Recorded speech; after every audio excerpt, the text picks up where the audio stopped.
সেই হত্যাকাণ্ডের পর 108 আমরা খুব কষ্টে আছি। আমরা আপনার যে দেশে সাংবাদিকদের কোনো নিরাপত্তা নাই সেখানে সাংবাদিকদের প্রয়োজন আছে বলে আমরা মনে করি না।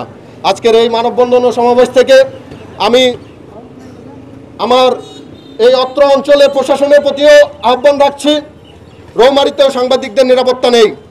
আমি আহ্বান করছি রৌমারীর সকল সাংবাদিকদেরও আজকে সবার এক হওয়ার সময়।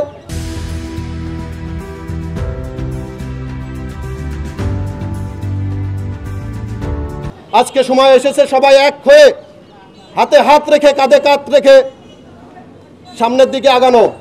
এই দুর্নীতি তুলে ধরার কারণে কিন্তু আমাদের বিভিন্নভাবে হয়রানি, বিভিন্নভাবে আমাদের লাঞ্ছিত করে, এর প্রতিবাদে আজকে আমরা এখানে মানববন্ধন করছি।